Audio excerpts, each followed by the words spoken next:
Hi class, welcome back. Today we're going to discuss Riemann sums and the definite integrals. Riemann sums happens to be the last piece, or actually the generalization process and technique that we have discussed in the previous section. So in this section, the objectives are to understand the definition of a Riemann sum, to evaluate the definite integral using limits, and to evaluate definite integrals using properties of definite integrals. What we mainly want to get from here is to have a understanding of what Riemann sums is, but we also want to mainly able to learn how to what some of the properties of a definite integral. Definite integral will become a critical piece in our course, so we will get to explore more about definite integrals in this chapter. And for Riemann sums, it will be more like a generalization and be able to apply it. But this is something you guys will see more in your other courses. All right, so let's go back into Riemann sums. So we'll start with Riemann sums. So in the last section, we were able to find the area under the curve. If you guys remember that part, and we were able to find the area. First, we were able to approximate it, and then later on, we were able to actually find it by using the limit of the of this sum, right? Now, and if you guys remember from last time, one particular thing that we discussed was that when we were adding the rectangles, when we were defining the rectangles, the width of the rectangles happened to be the same. Well, that's not actually needed. Let me say that again. We do not need to actually have the width of the rectangles to be the same. So all we need is for the to be able to define a width for which it will its width as long as its rectangles will width will actually minimize, and we'll discuss more on what I mean by that. So let's begin. So in example 1, a partition with subintervals of unequal widths are being considered. Consider the region bounded by the graph f of x equals square root of x, and the x-axis for which 0 is a limit, the lower bound of x, and 1 is the upper bound of x, as shown in the figure. So we see the figure is that we're looking for is the area under the square root of x, bounded by x equals 0 and x equals 1 above the x-axis. All right, so pretty much what we need to do, as we defined last time, was that all we need to do is evaluate this sum, this finite sum, from knowing that this happened to be a number, could be a left point, a right point, or any point, as I mentioned, and then any point between inside this rectangle. But if you guys notice here, there's something just a little bit new, which is delta x of I. And this is where we want to focus most of our attention. But let's just mention that in this example, we'll use CI as the right point, the right endpoint of the partition, given by, and we're going to choose this CI to be I square over n square. And then what you notice here is that this is going to make our values the right points of this, which it will be sort of decreasing in size as n gets as I get bigger and as n gets bigger. But delta xi happens to be the width of the if interval, and we see here that as it goes on, the width is becoming larger and larger, right? And that's depending on the number of rectangles that we have. So in this case, this will be 1, 2, 3, 4, 5. This will be the case where n equals 5. But if you guys notice, if n equals 10, then we will have sort of the same idea, but eventually we will have more rectangles. But eventually also we're gonna have that these rectangles are sort of width is gonna go down. So in this case, the width of the if interval is given by taking the difference of two of those intervals. So for example, if you take the difference between those two, or if you take the difference between this one and this one. So we need this to be in terms of I. So we're going to go ahead and just use an abstract form of the difference of those two endpoints, such that we're going to say that this is I squared over n, and then this will be n minus I minus 1 square over n square, and that will give us this one, right? So if I is 2, then if I is 2, this will give us 2 squared, which gives us that one. If I is 2, then this will give us 2 minus 1, which will be 1 minus square, which will give us the difference between those two. Do you guys see that? Now, when you expand this and you simplify this, by expanding this and then combining like terms, we end up getting that delta xi will be 2i minus 1 over n squared. Alright, so now we have everything we need. Now, there was a reason why we chose this one to be I squared over n squared, and that's the reason why the Riemann sum is sort of kind of neat, kind of nice. As you guys will see here, what's going to happen by choosing Ci to be this way, right? Not necessarily just the normal one that we actually had, which was a plus I over n I times times the delta x, right? So what we're gonna do is choosing this way. If you guys notice what's gonna happen when we're applying the limit, and we plug in Ci, our Ci into the function. I remind you that the original function is f of x. So if you plug in your Ci here, right, you see that Ci happens to be I squared over n squared, and now this is inside this, evaluate inside this function, right? This is this piece right here. Let me highlight it so you guys can kind of see it. This right here is this right there, right? When I plug in my Ci in there.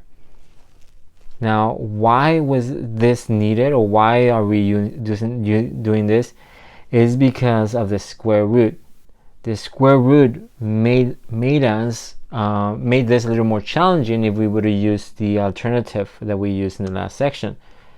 But by choosing this Ci this way, we chose it already planning ahead that this would fit inside the square root, and the square root and the squares will cancel each other out, giving us just I over n.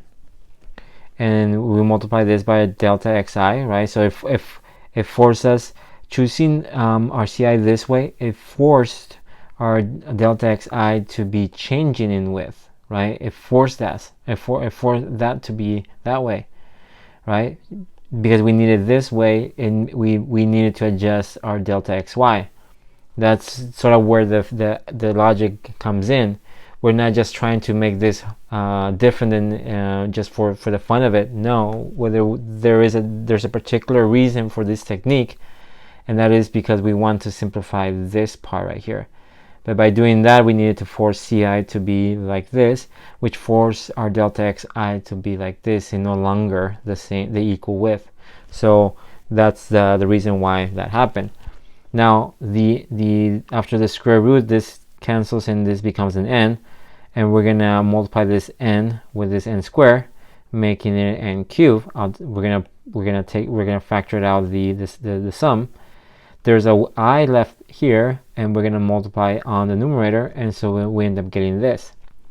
Now, if you guys notice, this is much simpler than doing the last time, the way we did in the last section, because we would have had so much trouble just trying to figure out what's happening with the square root.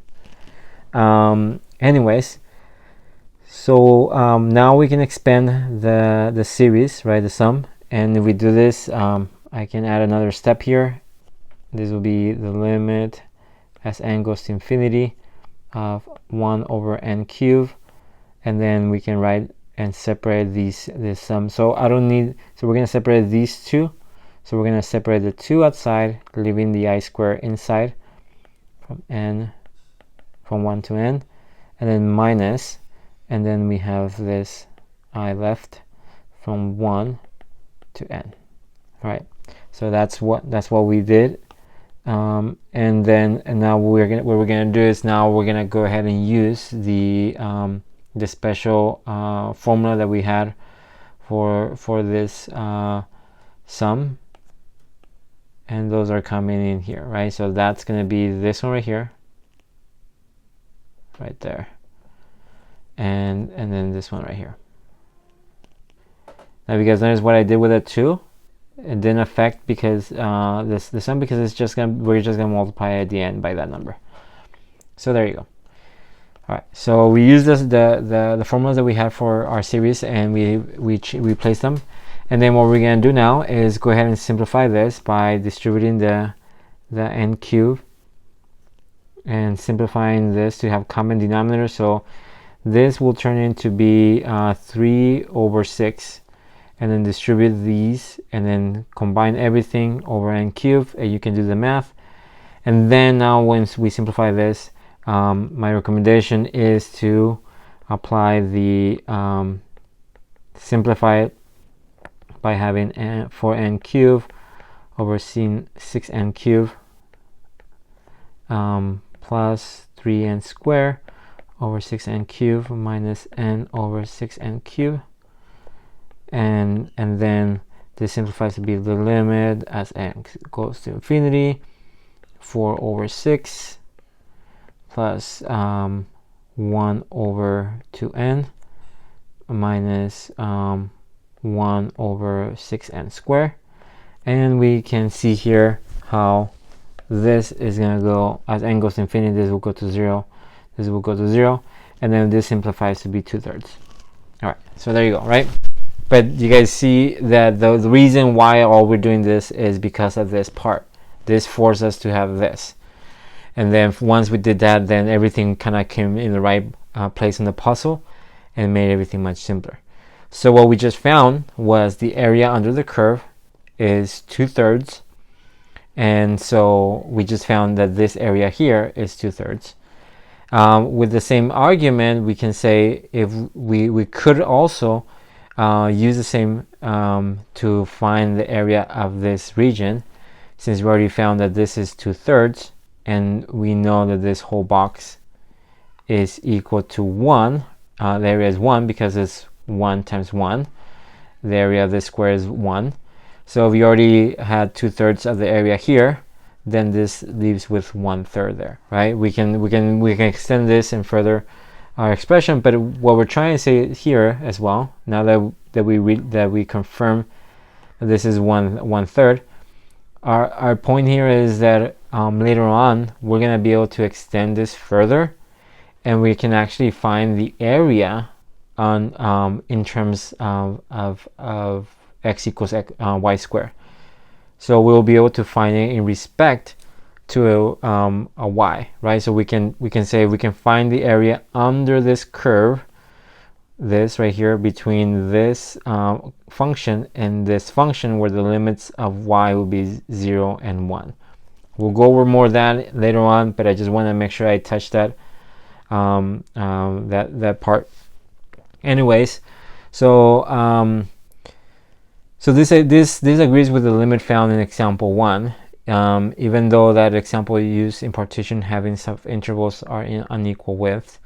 The reason this particular partition gave the proper area is that n increases the width of the largest subinterval approaches 0. And so this is the key feature of the development of the definite integral. So what we're saying is we were having more rectangles, obviously it was decreasing the width of the subintervals, right? But we got to be careful with that. Because we want to make sure we are able to make the logical follow-up on that. And so basically what we just discussed right now is the Riemann sum, and the Riemann sum does not have a limit, or does not have the restriction. I'd rather use the word the restriction. Does not have a restriction regarding the size of the width of the rectangles, right? So that needs to be clear. And so what we had in the last section, where there were just necessarily only examples of application of the Riemann sum. Let me say it again. So on the last section, we were using the left side and the right side with equal width. That was just an example of one type of Riemann sum. Riemann sum can be set up in different forms. But so we're going to now generalize in this definition.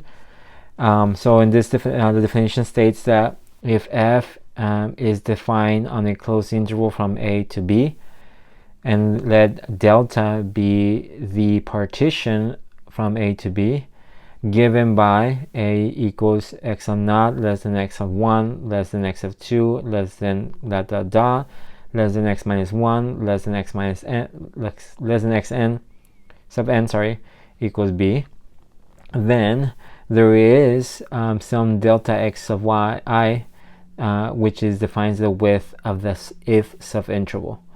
And the subinterval will be this one, right? So we're saying that every subinterval has their own width, right? Their own specific width. It doesn't need to be the same in order for us to be able to calculate the Riemann sum, and that's sort of why the Riemann sum is so powerful, right? It's generalizing this approach. All right. If Ci is any point in the if interval, subinterval right here, so if Ci happens to be inside this subinterval, right, or Ci happens to be in its own subinterval, then the sum of this Riemann sum, right, is called, well, this is going to be called the Riemann sum of f for the partition delta. So the sum in section 4.2 are examples of the Riemann sum, but there are more general Riemann sums than those cover there. All right, so let's continue with this thought. Obviously, this is a very abstract information, right? I will particularly gonna narrow it down what I want you guys to focus, but I want to give you guys the bigger picture, and that's what I'm doing right now. I'm sort of giving you guys what's the bigger picture of the Riemann sum, right? So the width of the largest subinterval, if we let the width of the largest subinterval of partition delta, that will be defined as the norm. So norm is the largest subinterval of this delta partition, and it's going to be denoted as the norm of delta. We use double bars to define the norm.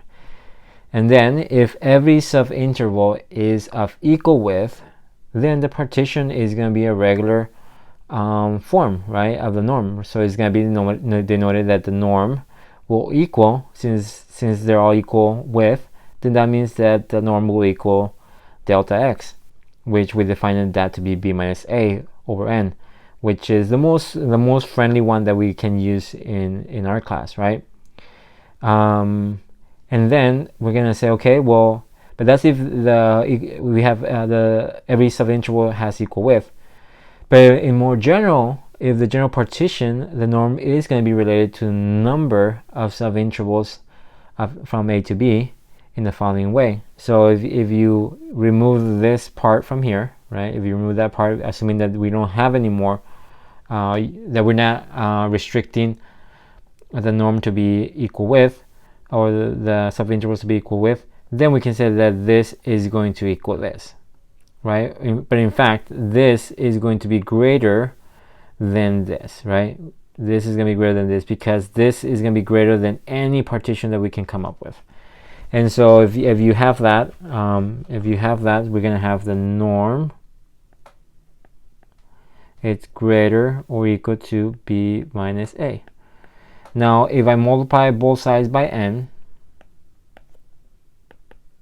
those would cancel each other out. And then if I divide both sides by the norm, then we have this, right? Then we have b minus a over the norm of delta is less than or equal to n. All right, so that's where we want to get. This is where we want to get. Now, let's think about what happens here. Notice this, right? Since this is fixed, right? B minus a is always fixed because those are the numbers that we are defining our function to be defined. So those are fixed numbers. So b minus a will be given an actual number. So that's an actual number. But if, what happens, the question is, what happens if this becomes very small? If the norm of the deltas, if the width of the sub-intervals gets very small, what happens to n? Well, if this becomes small, then a fixed number divided by a small number tends to get bigger. So this gets bigger as this gets smaller. If this gets bigger and this needs to be greater or equal to this, then this tends to get bigger.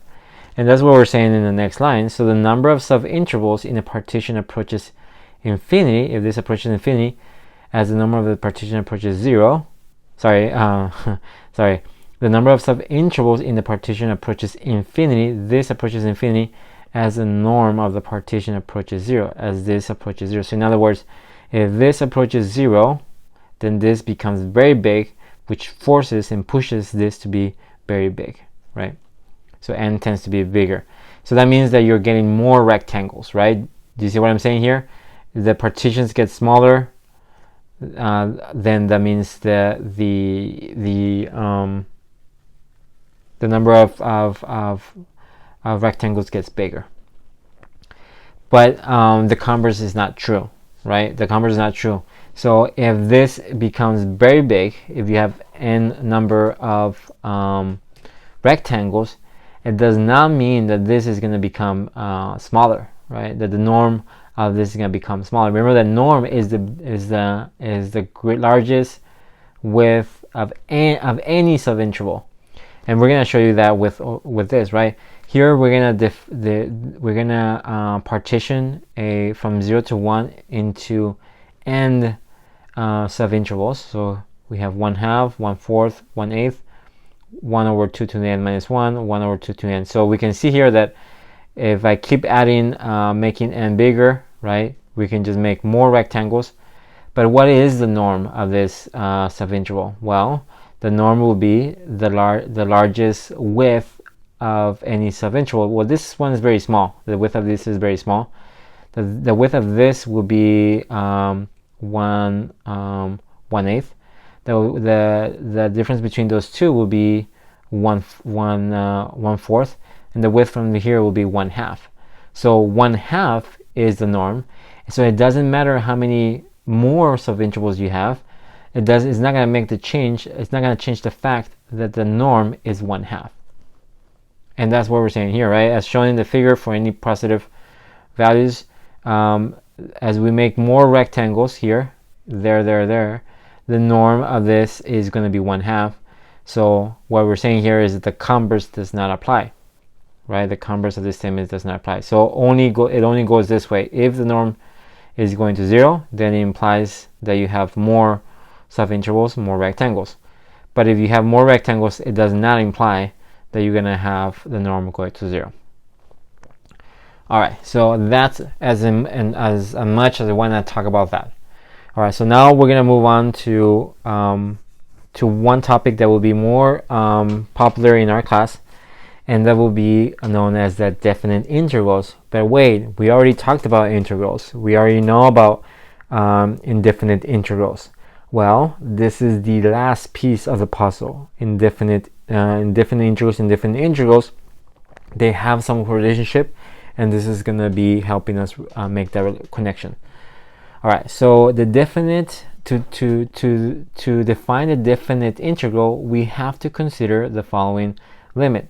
So the limit as the norm of delta goes to 0 of this sum equals L. If the limit of this equals L, that means the limit if the limit exists, that there has to exist an epsilon where for any epsilon there exists a delta greater than 0, so that for every partition, right, if this becomes very small, if this becomes very small, then this is gonna get closer and closer together, right? This is gonna get closer and closer together.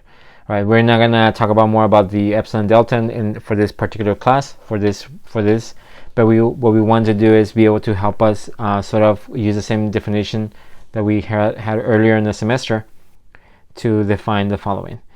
The definition of the definite integral: if f is defined on a closed interval a to b, and the limit of the Riemann sum over partitions delta exists, right? If the limit of this exists as described above, then f is said to be integrable on the closed interval a to b, and the limit will be denoted with this special notation. We're gonna say that the limit of this, if it exists, will be equal to be this this value. If you guys notice, this is very similar to what we had with the indefinite integral, minus we didn't have these two boundaries, right? But where are these boundaries coming from? Where is a, b, and coming from? They're coming from here. So those numbers are being used now for a definite integral, and that's the difference, right? And between the other two, we're gonna talk about more about what else do they differ. So anyways, this is gonna equal this, and this is gonna equal that. So those equal each other.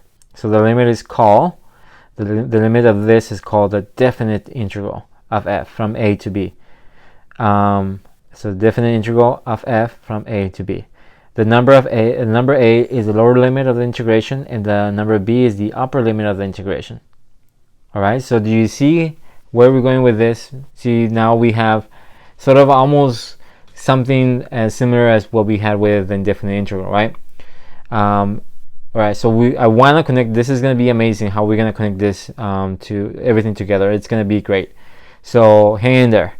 The Riemann sums were the Riemann sums were defined for functions with very few restrictions. A sufficient condition for a function f to be integrable from a to b is that f needs to be continuous from a to b. So the only restriction that we have is that f needs to be continuous on this closed interval. Then we're going to say f is integrable from a to b. That is, that the definite integral exists. Isn't that just nice? There's only one small restriction. F needs to be continuous, right? All right. So we're going to evaluate using a definite integral as a limit. Evaluate the definite integral from -2 to 1 of 2x. So this is the function 2x. Here are the lower and upper bound.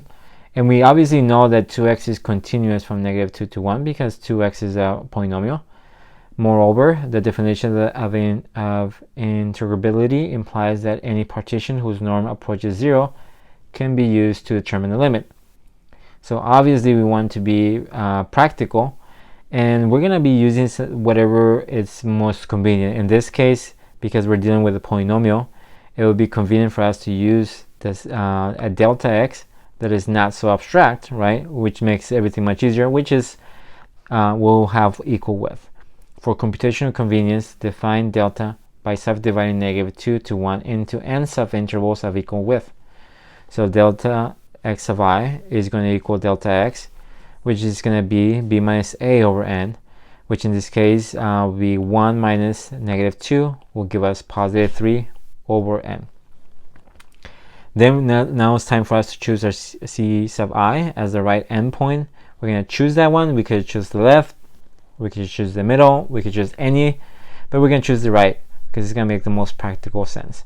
So the right endpoint of each subinterval produces ci equals a plus I times delta x. That's how we come up with our right endpoint.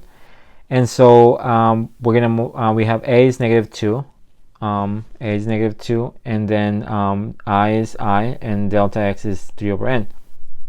And so we're saying the definite integral of this is going to equal, by definition, this is the definition, right, the Riemann sum, right?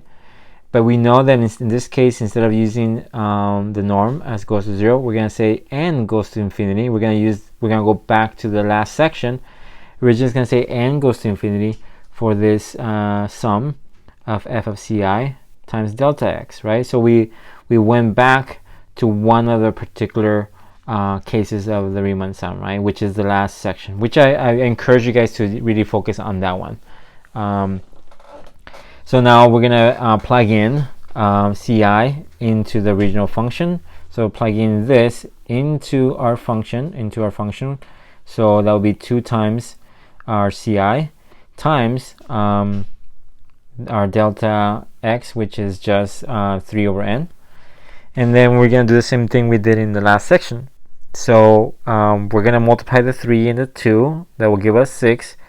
And we're going to carry that n as well to the outside the Riemann sum, leaving us with just -2 plus 3i/n. And then once we do that, we're going to break down this. Let me zoom in here. And we're going to break this into their own sum. I'll do this to help you guys visualize it. So this will be times 1, -2, right? Plus another Riemann sum. And we're going to factor that 3 out and that n out. We're left with I. Remember that we need to match it to one of those formulas. And there you go, right? And so having, actually I already had it there, so sorry about that. And so now that we have this, we're going to use the formulas from our previous sections. And this is going to be n, and this is going to be n times n plus 1/2. And then simplify this using algebra, and then make sure that you divide the n's so that we can have it this form. And as we done in previous sections, and we know once we apply the limit as n goes to infinity, this is going to go to 0. So we pretty much just have -12 plus 9. All right. So we are claiming that the definite integral is -2 to 1 of 2x. And there you go, right? Now, the problem with this is that this does not represent the area of the region.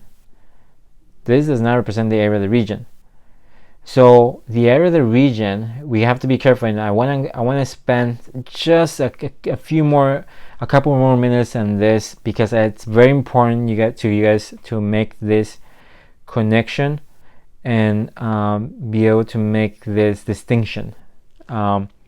So although we often use the definite integral to find the area of the region, is not automatically the area of the region, right?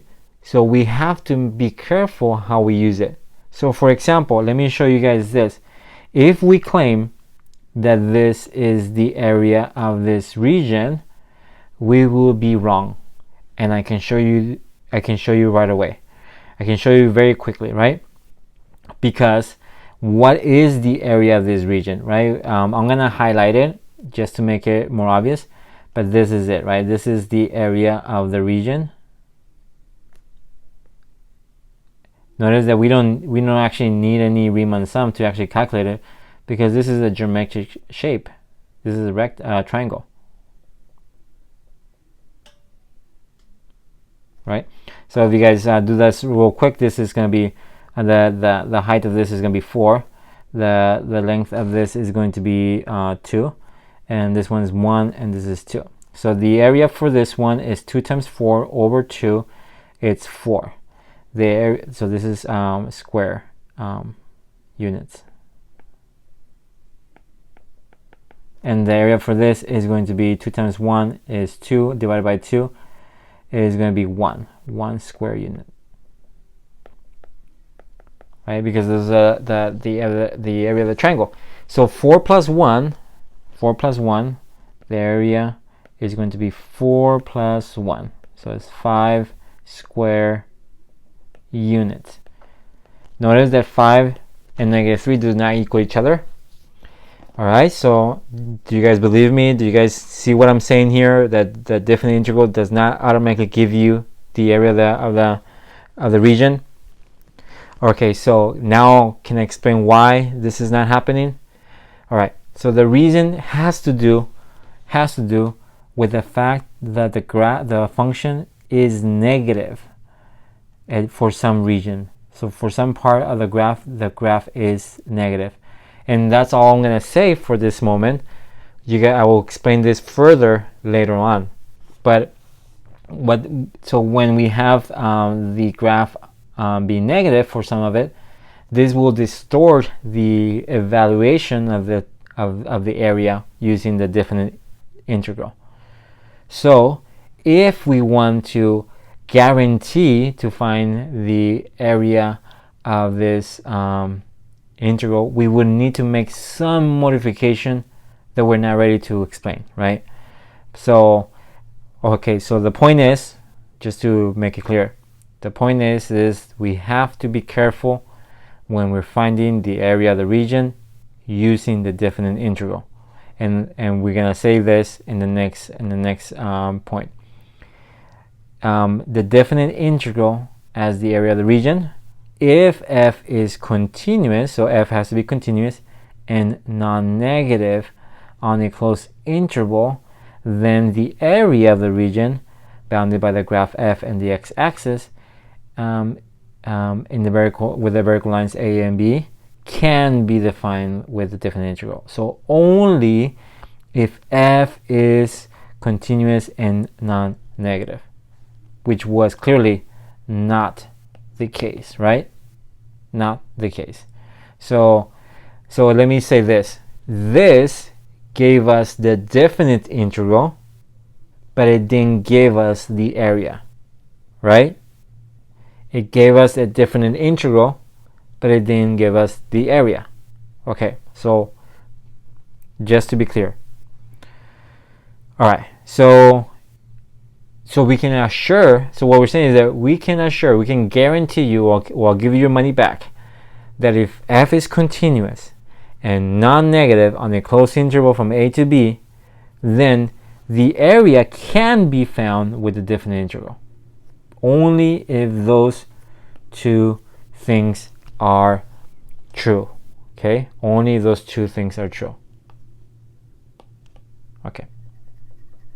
So, for example here, that will be the case, right? If I know the graph is negative over here, but I don't care because from a to b the function is positive, then I can find the area using the definite integral, right? And that will be this one right here. Okay, like I said, I spend a couple moments there, but I need to be clear on that. Okay, so moving on. All right, so we'll get to do this more and more and often, right? So you guys will have enough practice, and I hope you guys, if you guys are still trying to figure this out, I encourage you guys to try a few problems, and please ask for help or questions. All right, so the next example is asking us to find the area under the curve from 0 to 4, and we'll be able to find it using, in this case, using the definite integral. Why? Because the function is above, it's a positive function, it's not negative, between 0 and 4. So this could actually give us the actual area. All right, and we don't have the tools yet to actually find it. You guys will learn coming up how we can actually find it. So for now, we're gonna get stuck with just some special types of functions. So like this, if I ask you, can you find me the definite integral from 1 to 3 of 4? Well, in this case, 4 happens to be a non-negative function, right? From 1 to 3. So in this example, the definite integral and the area happen to be the same. So if I find the area, I find the definite integral. Do you guys see what I mean? So what I'm going to do here is I recognize that this region looks like a rectangle, and it is a rectangle. So if I use the formula of rectangle and multiply the length times width, which is 2 times 4, this will give me the definite integral, right? So I found the definite integral using the concept of an area. All right, what about the next one? From 0 to 3 of x plus 2. Well, I see that x plus 2 is this line, and it is non-negative between 0 and 3. So that means, again, that the definite integral and the area are the same. So if I find the area, I find the definite integral. So I recognize that this is the trapezoid, and the formula for a trapezoid is going to be this plus this over 2 times this, right? If you find it on your book, it might be like little base plus big base over 2 multiplied by the height. So this is a trapezoid laying down. Anyway, so this is 2, this is 5, so that gives us 2 plus 5 is 7 over 2 times 3 gives us 21 over 2. And there you go. So the area is, in this case, the definite integral. Next one, I see a semicircle. The area in the semicircle, I know how to find the area, and it happens to be that this function is positive because it's not negative. So I can say again with the previous theorem, and you see how I keep saying this so you guys can kind of really get it, because the function is non-negative and continuous. That means that definite integral is equal to the area. So if I find the area, I find the definite integral.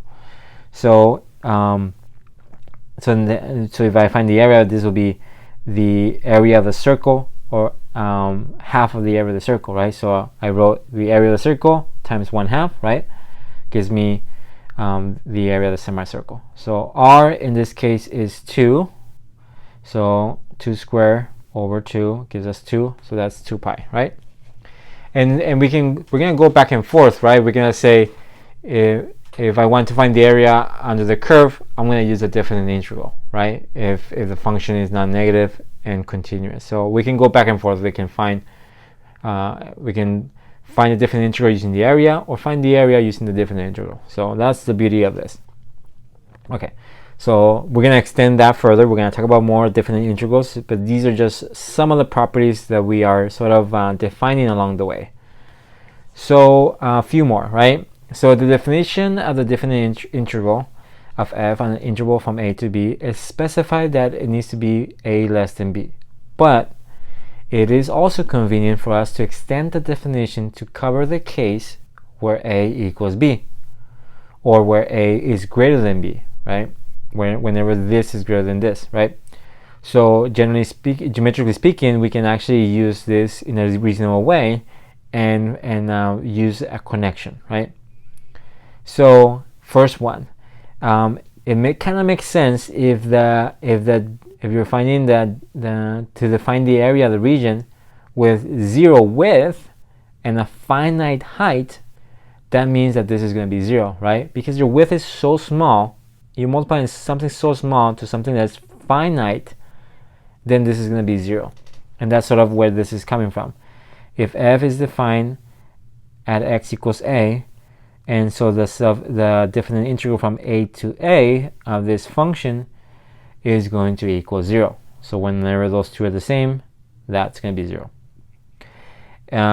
In another case, we have if the f is integrable from a to b, but b happens to be the bigger number than a, then these are sort of backwards, right? They're sort of backwards because we tend to actually have, the definition says that we need to have b over here and a over there, right? So the small number should be over here and the bigger number should be here to apply the definition of the Riemann sum.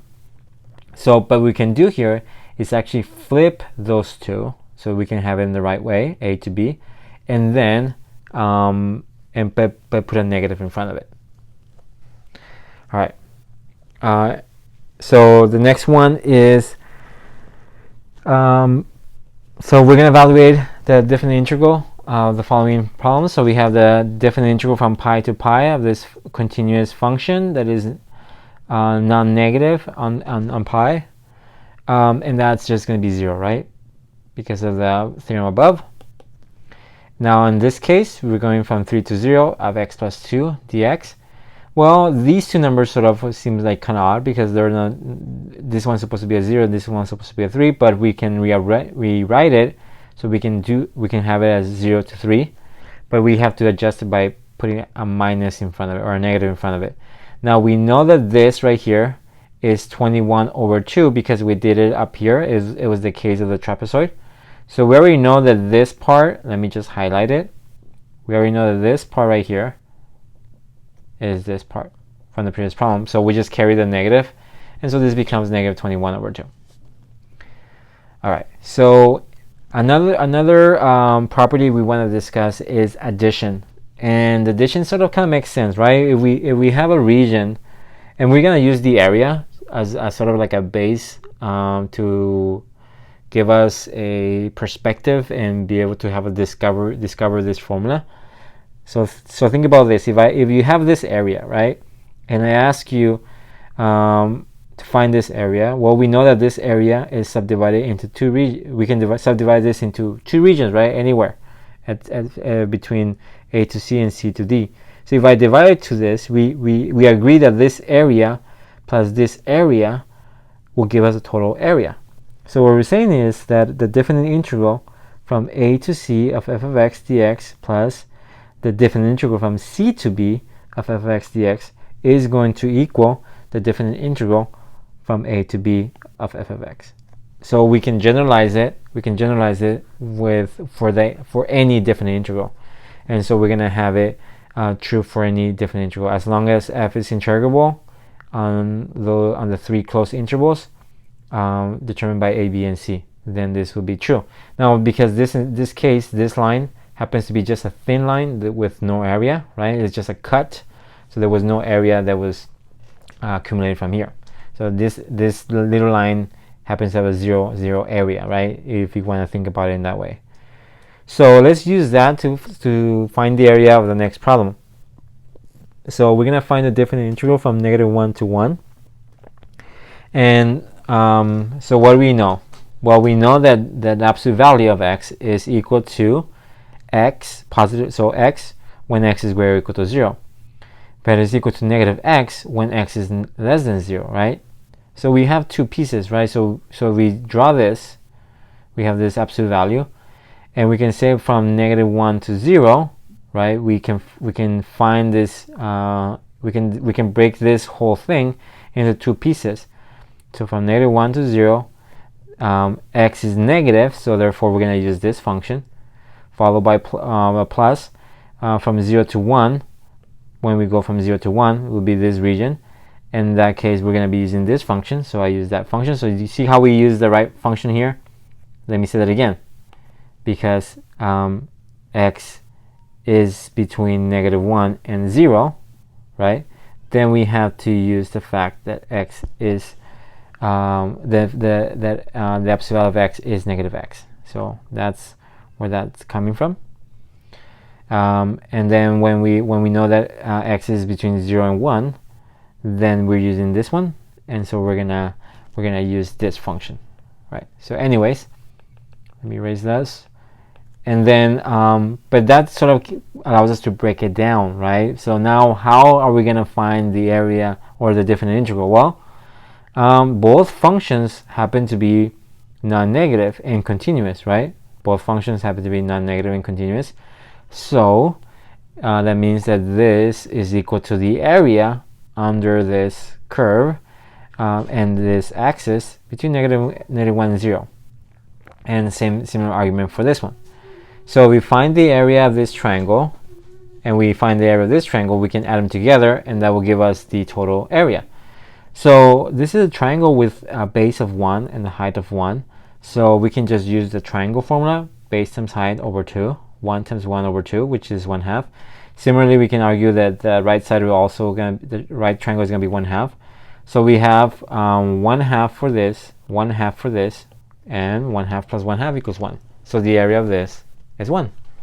So the definite integral is 1, right? That's what we're looking for. All right. Obviously, we're going to have more application of this problem later on. So in general, we can conclude the following, that if f and g are an integral from a to b, and k is some constant, then the function kf and the function f plus minus g are also integrable from a to b. So what we're saying here is that if this is the original problem, where k is just a constant, it's very common for us to carry out the constant out. So we can move the factor out of the constant and just apply the definite integral to this part of the function. So if that's a constant, we can just do that for that, which makes sometimes the problem much easier. In the similar argument, we can say that if we have a plus or minus function, we can separate this into two different integrals,